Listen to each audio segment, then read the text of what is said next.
The Owen Hart tournament men's division concluded. Samoa Joe versus Adam Cole. And remember, we said we'd take Adam Cole versus Kyle O'Reilly because we know that's a good match. Those guys have worked together many times. And we would take Adam Cole versus Samoa Joe because Joe's been fantastic.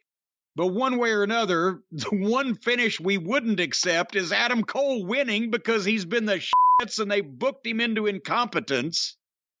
So naturally, that's what happened.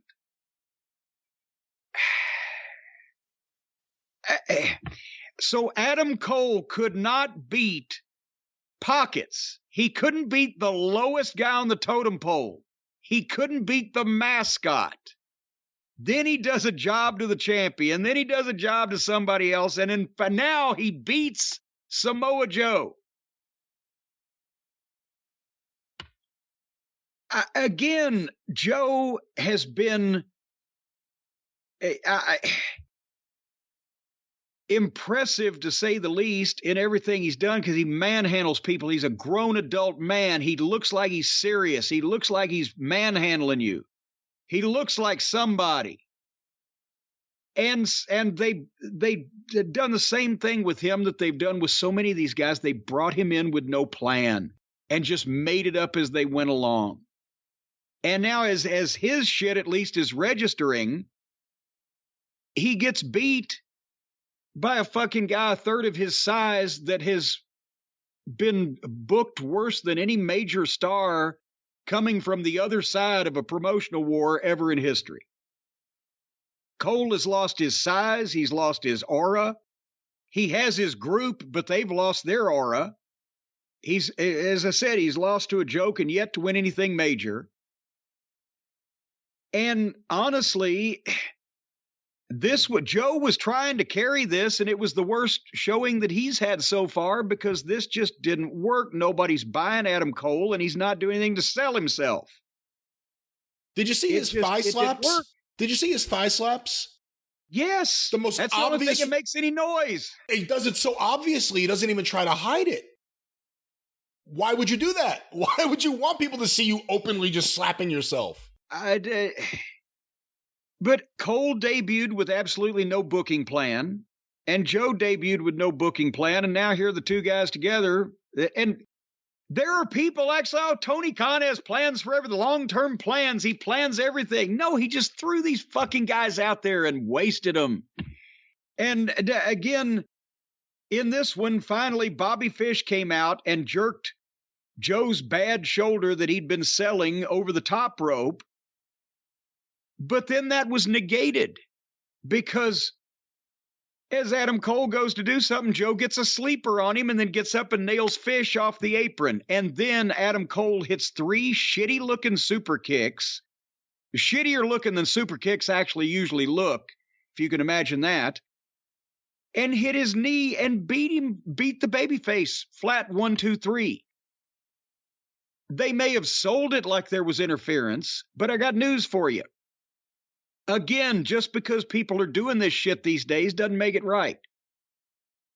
Subliminally, if the heel comes out like Fish and interferes, then people register and understand that, and then the other heel in the ring capitalizes and wins. But if the heel comes out and interferes, and then the baby face turns around and goes back on offense, and then the heel beats him, then the heels just beat him flat, which is what happened here. Well, and you want to talk about flat, the reaction. You could hear the room be disappointed, not upset that the heel won, disappointed that Adam Cole won. It was not a good match. The people would have liked to have seen Samoa Joe go on and win this thing because Cole has been disappointing and that didn't happen. So it was a disappointing match with a disappointing finish that disappointed people. This is what we said during the preview. They shouldn't have Adam Cole win, and they absolutely are going to have Adam Cole win. And unfortunately, like it did here, it was going to telegraph who was going to win the women's side. Because you knew it wasn't going to be Ruby Soho standing there.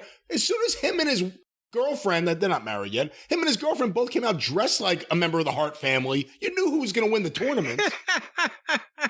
Samoa Joe should have won, even if, I don't know, you can't call an audible, I guess, because it's the tournament final, but that room, there was no way, at least at home, I wasn't there, but observing the crowd from home, there was no way they should have had Adam Cole go over. And I think you should have seen this in advance because we were calling this in advance.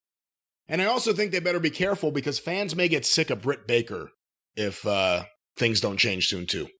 Well, is she as interesting as she used to be? No, I don't think so.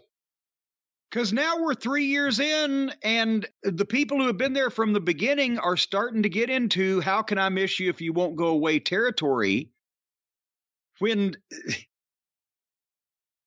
I'm sorry to hurt all the feelings of the amateur modern wrestling fans that have never seen legitimate booking done before, but the booking's been the shit since the start, and now you got guys that have been there being booked like that for 3 years, and yeah, they ain't any more over except if they do something on their own than they were at the start, and